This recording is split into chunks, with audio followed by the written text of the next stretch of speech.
टाकलेली होती ती पाईपलाईन ऍक्च्युअली तिकडून इकडे येणार होती, परंतु आम्ही टेक्निकली त्याचा अभ्यास केला आणि तो अभ्यास केल्यानंतर आम्ही त्याच्यावर सुद्धा उपाययोजना शोधलेली आहे. या पाईपलाईनचा वापर करून सध्या स्थिती काय आहे की आपल्याकडे नगरपालिका ऑफिस शेजारची टाकी, बस स्टँड शेजारची टाकी, गांधीपुराची टाकी अशा 3 टाक्या आहेत. पाणी येताना फिल्टर प्लांटवरून इकडे पहिल्यांदा येतं आणि इथून ते गांधीपुराच्या टाकीला जातं. त्याच्यामुळे घडतं काय की गांधीपुराची टाकी भरायला जवळजवळ 16 तास दिवसाच्या 24 तासापैकी 16 तास टाकी भरायला लागतात आणि नंतर मग 8 तास आपलं डिस्ट्रीब्युशन चालतं. मग त्याच्यावरती उपाययोजना लमांजनची पाईपलाईन आहे त्याचा आहे, त्याचं आम्ही सगळं डिटेल एस्टिमेट वगैरे तयार केले आणि ते टेक्निकल सँक्शनला पाठवलेलं आहे. दादा तिसरे दिन नाल देना लागे तो एक ही घंटा काम मावशी तेच सांगतो,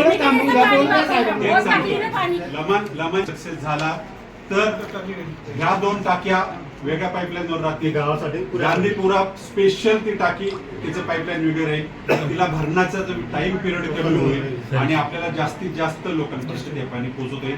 तो आखणला गेलेला आहे. फक्त आपण पाईपलाईन सक्सेस आहे. टाकी आहे ना ती त्या पाईपलाईन भरते.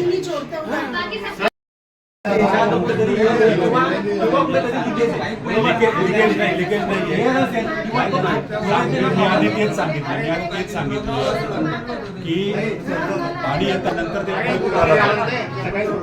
प्रॉब्लेम